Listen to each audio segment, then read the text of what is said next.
नमस्कार, आप देख रहे हैं एबी स्टार न्यूज। आपके साथ मैं अंजलि। उत्तराखंड की तमाम बड़ी खबरों से रूबरू कराने के लिए अपने साथ लेकर आई हूं हमारे एक खास बुलेटिन हमारी देवभूमि।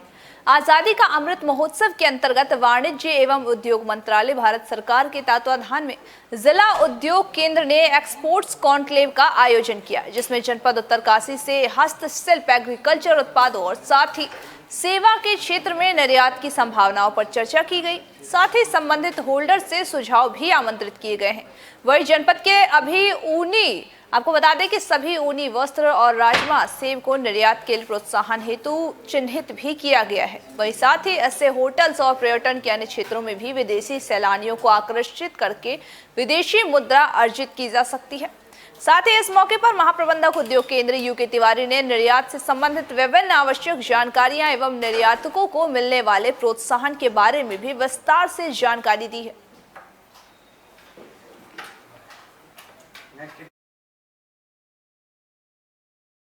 नदियों की पवित्रता और अविरलता आज हंसिए पर है। लगातार घटता जल स्तर और सूखती नदियां जहां चिंता का विषय बनी हुई है, तो वहीं औद्योगिकरण से हो रहे प्रदूषण के कारण भी नदियों का पानी आचमन करने लायक तक नहीं छोड़ा गया है।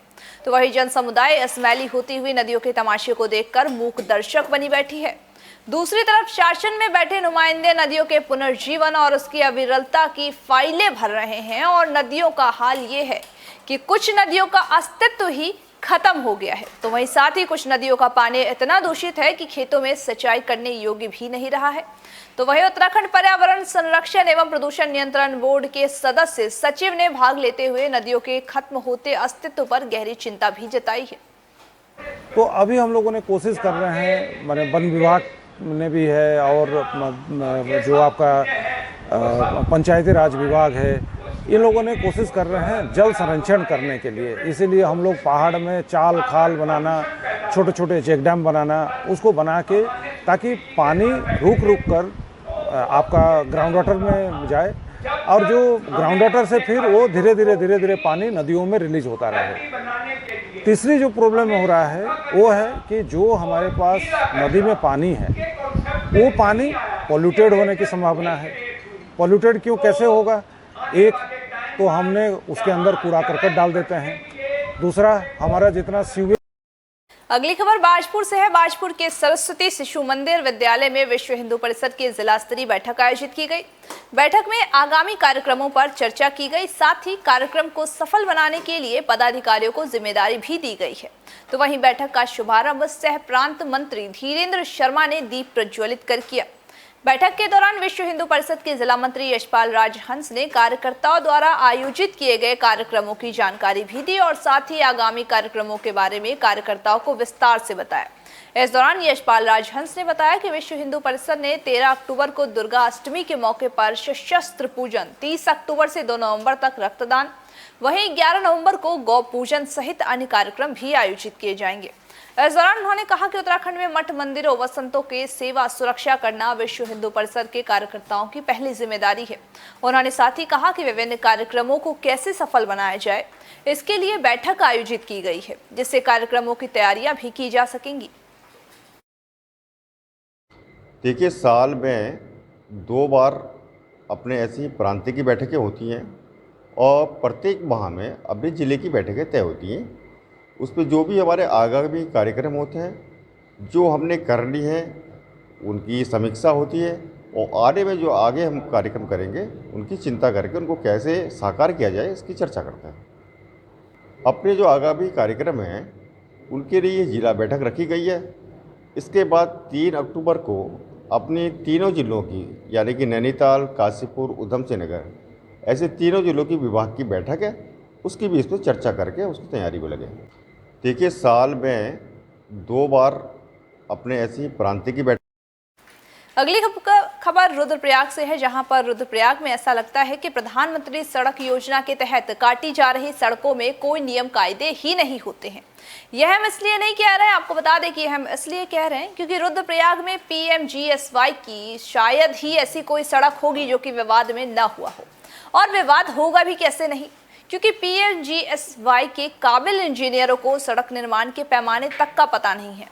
अब आपको बता दें कि मोटर मार्ग को ही ले लीजिए, बाबई फालसी मोटर मार्ग को ही ले लीजिए। यहाँ भारत सरकार से बिना विधिवत स्वीकृति और वन विभाग की अनुमति के ही PMGSY ने 2 किलोमीटर से भी अधिक की सड़क काट दी, जबकि बाबई गांव से बिना NOC लिए न केवल 100 मीटर से अधिक बल्कि उनका जंगल भी काट दिया गया, बल्कि सैकड़ों हेक्टेयर क्षेत्र के बेतरीफ सड़क बनाने का मलबा भी डाल दिया गया, जिस कारण यहां हजारों बाज, बुरांस और काफल सहित विभिन्न प्रजातियों के सैकड़ों पेड़ खत्म हो गए हैं।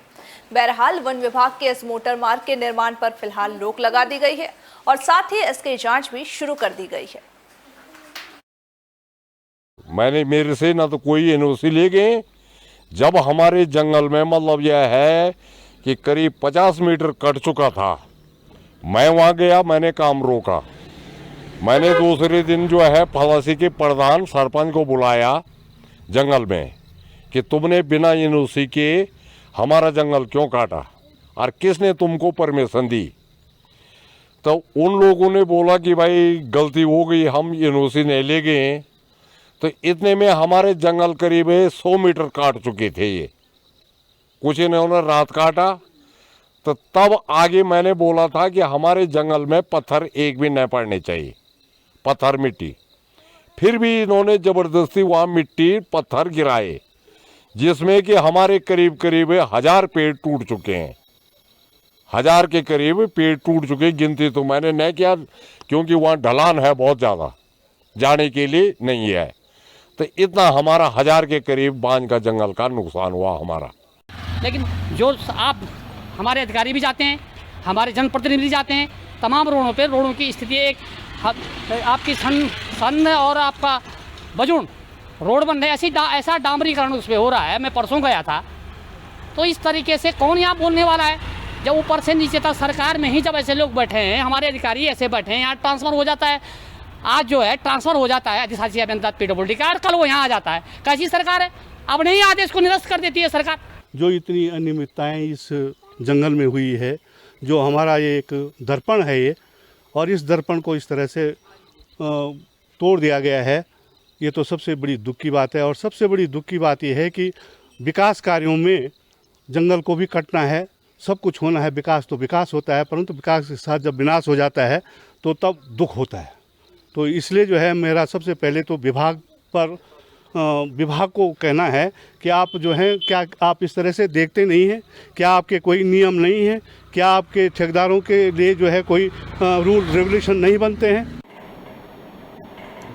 देखिए, स्थानीय ग्रामीणों द्वारा हमें ये सूचना प्राप्त हुई है कि प्रधानमंत्री ग्रामीण सड़क योजना रुद्रप्रयाग द्वारा बावई से फलासी जो मोटर मार्ग है, उसके निर्माण कार्यों में जो शर्तें थी उनका पालन नहीं किया जा रहा है और अत्यधिक मात्रा में बांज के वनों को इससे क्षति हुई है। और ये प्रकरण हमारे संज्ञान में आने के बाद हमने जो प्रभाग में उपलब्ध अभिलेख हैं उनका अध्ययन किया है और अभिलेखों के अनुसार कार्यदायी संस्था के पास जो है निर्माण कार्य।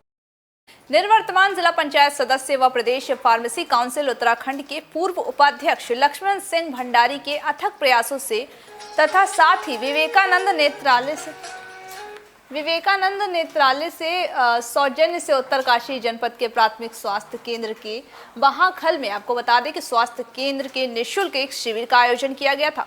नेत्र शिविर का आयोजन विवेक ज्योति आयोजित किया गया था, वहीं जिसमें भंडारण सीव पट्टी के जरूरतमंद लोगों ने शिविर का लाभ उठाया। आपको बता दें कि शिविर में 80 मरीजों की आंखों का परीक्षण किया गया, जिसमें से कि 70 मरीजों को दवा व चश्मे निःशुल्क वितरित किए गए और साथ ही 10 मरीजों को ऑपरेशन हेतु विवेकानंद नेत्रालय देहरादून से वाहन से ले जाया गया। इस शिविर में मरीजों को निःशुल्क दवा वितरण के साथ ही ऑपरेशन की भी निःशुल्क सुविधा तथा साथ ही मरीज को विवेकानंद नेत्रालय तक लाना व ऑपरेशन के बाद घर तक छोड़ने का भी निःशुल्क व्यवस्था किया गया था। हाल में विवेकानंद मिशन के द्वारा लक्ष्मण भंडारी जी के प्रयासों से प्राथमिक स्वास्थ्य केंद्र बरमखाल में नेत्र शिविर लगाया गया है। हम भंडारी जी का पूरे क्षेत्र की ओर से धन्यवाद करना चाहते हैं। हाल में विवेकानंद मिशन के द्वारा लक्ष्मण भंडारी जी के आज के हमारे उत्तराखंड के खास बुलेटिन हमारी देवभूमि में बस इतना ही। तमाम बाकी खबरों के अपडेट्स के लिए बने रहिए हमारे साथ और देखते रहिए AB स्टार न्यूज़।